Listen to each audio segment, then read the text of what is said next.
Hello friend, आज की video में हम लोग वहाँ तक पढ़ लिए BSL, Biot Savart law, Ampere circuital law, force on a moving charge conductors, है ना। और भी उसके एप्लीकेशंस वगैरह सब देख लिए।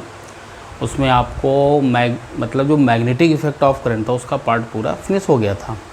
अब हम लोग जो पार्ट पढ़ेंगे मैग्नेटिज्म का पार्ट पढ़ेंगे। मैग्नेटिज्म के पार्ट में हम लोग को कई चीज़ें देखना है, ठीक है ना।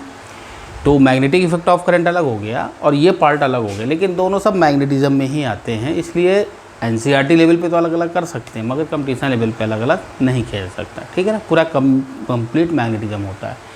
तो अब की वीडियो में हम लोग यहाँ से स्टार्ट करेंगे मैग्नेटिक मोमेंट्स वगैरह, बार मैग्नेट, वो कोयल वाले सभी, है ना, उसकी पोटेंशियल एनर्जी, वर्क डन, ये सब चीज़ें देखना होगा क्या क्या चीज़ें हैं। और कुछ अर्थ मैग्नेटिज्म का भी देखना पड़ेगा, ठीक है। कुछ मैग्नेटिज्म की एप्लीकेशन है, जैसे वाइब्रेशन गैल्वेनोमीटर है, टेंजेंट गैल्वेनोमीटर है, ये सब चीज़ें देखना हम लोग को। तो अब की वीडियो में हम लोग यहाँ से स्टार्ट करेंगे जो मैग्नेटिज्म का पार्ट है। मैग्नेटिज्म मतलब मैग्नेटिक मटेरियल वगैरह कितने टाइप के होते हैं, ठीक है। काफ़ी लंबा भी है, लेकिन धीरे धीरे हम लोग को समझ में आ जाएगा, ठीक है ना। तो हम लोग आज से स्टार्ट कर रहे हैं मैग्नेटिज्म पार्ट को, ठीक है, नोट करिए। तो हम लोग मैग्नेटिज्म में पहला जो आता है बार मैग्नेट, ठीक है। दो टाइप के मैग्नेट होंगे, एक बार मैग्नेट होगा और एक करंट कैरिंग लूप। उसमें भी पोल्स बनेंगे, साउथ और नॉर्थ पोल बनेंगे। तो जैसे हम लोग बार मैग्नेट पढ़े हुए हैं, तो बार मैग्नेट का जो डिफाइन करते हैं वो मैग्नेटिक डाइपोल मोमेंट, या शॉर्ट में मैग्नेटिक मोमेंट का भी नाम देते हैं। जैसे हम लोग ने इलेक्ट्रोस्टैटिक में इलेक्ट्रिक डाइपोल मोमेंट पढ़ा है ना, उस तरीके से हम लोग इसमें मैग्नेटिक डाइपोल मोमेंट या मैग्नेटिक मोमेंट पढ़ेंगे, ठीक है। जैसे उसमें स्केलर वेक्टर क्वांटिटी होती थी, इसमें वेक्टर क्वांटिटी को तो क्या क्या चीज़ें होती है भी बताएंगे। जैसे जो बार मैग्नेट होता है उसमें दो पोल होते हैं, साउथ एक नॉर्थ, ठीक है। ये साउथ पोल और नॉर्थ पोल, ठीक है। इसमें क्या होता है, जो इनके पोल से जो एक्सेस होती है इसको बोलते हैं एक्सेस ऑफ बार मैग्नेट, ठीक है। यहाँ पर जो साउथ और नॉर्थ हैं तो इसकी दो तरीके की लेंथ ली जाती हैं, ठीक है ना। दो तरीके की लेंथ मतलब एक होती है जो मैग्नेट की लंबाई हो, जो बार मैग्नेट ले उसकी लेंथ होगी, तो उसको बोलते हैं ज्योमेट्रिक लेंथ, L को। जो पोल स्ट्रेंथ होती है उसको दिखाते हैं स्मॉल m से दिखाते हैं, ठीक है। ये कैपिटल M क्या हो गया, मैग्नेटिक मूवमेंट, और ये क्या हो गया, pole strength. Just like as charges से, उसमें P से दिखाते थे और चार्जेस किससे दिखाते थे, Q से दिखाते थे। इसमें हम लोग किसे दिखाएंगे, स्मॉल m और कैपिटल M। तो स्मॉल m क्या है, ये m क्या है, पोल स्ट्रेंथ है।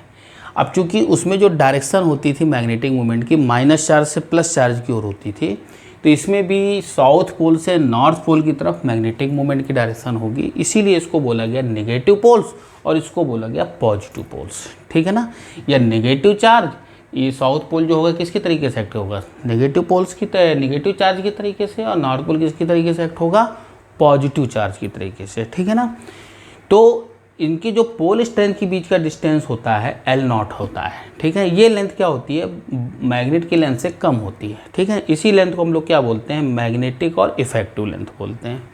ये जो L है इसको क्या बोलेंगे, ज्योमेट्रिक लेंथ, मतलब जितना लंबा हमारा बार मैग्नेट है, तो इसी को ज्योमेट्रिक लेंथ बोला गया। दोनों में रिलेशन क्या होगा, L0 की वैल्यू करीब 0.91, ठीक है। अब अप्रॉक्सीमेट 90% ऑफ लेंथ होती है। जैसे 100 सेंटीमीटर है तो उसकी अप्रॉक्सीमेट कितनी होगी, 90 सेंटीमीटर, ठीक है ना।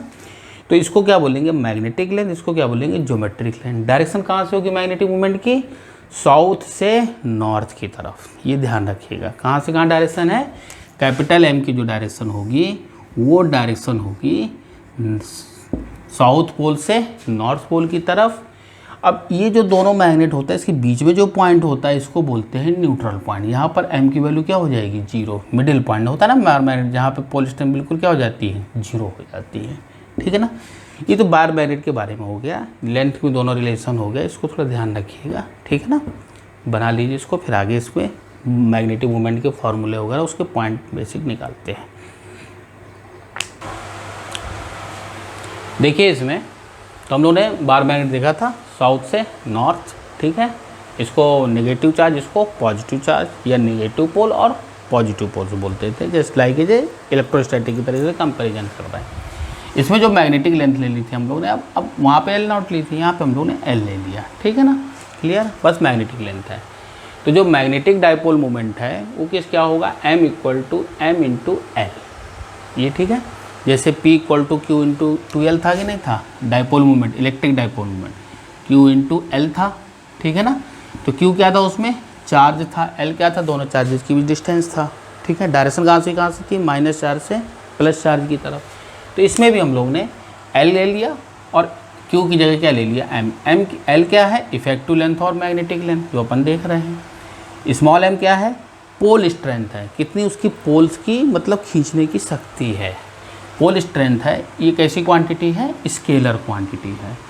यूनिट क्या होगी इसकी, एम्पियर मीटर होगी, ठीक है। कैपिटल M क्या है, इसी को मैग्नेटिक मूवमेंट बोला गया, मैग्नेटिक डाइपोल मूवमेंट, ठीक है।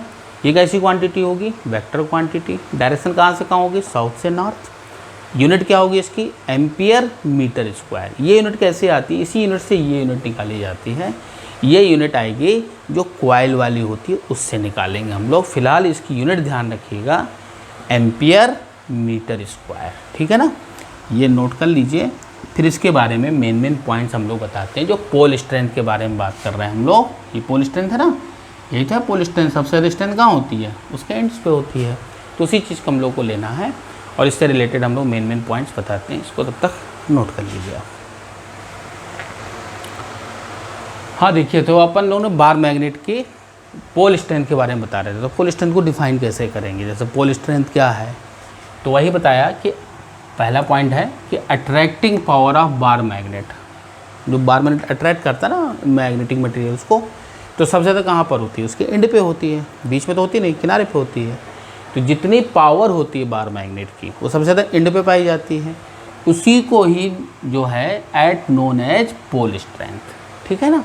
क्लियर है पोल स्ट्रेंथ। इसको कैसे दिखाएंगे, स्मॉल m से कैसी क्वांटिटी थी, स्केलर क्वांटिटी। दूसरा जो है पोल स्ट्रेंथ जो है बार मैग्नेट की, वो depends on cross section area of bar magnet. जैसे ये एरिया है बार मैग्नेट का है, जैसे बार मैग्नेट बनाया, ये एरिया है, मान लिया क्रॉस सेक्शन एरिया ए है, तो जो पोल स्ट्रेंथ होगी किसके प्रोपोर्शनल में होगी, एरिया की होगी, ठीक है ना। Clear, area cross section. और जो m लिया हम लोग ने, वो m की वैल्यू क्या थी, small m into L. L क्या था, वही मैग्नेटिक लेंथ और इफेक्टिव लेंथ। तो दोनों में अंतर समझना। ये किस पर डिपेंड है, पोल स्ट्रेंथ पे भी डिपेंड है, साथ में उसकी लेंथ पर भी डिपेंड है। ये m किस पे डिपेंड है, एरिया ऑफ क्रॉस सेक्शन पे डिपेंड है।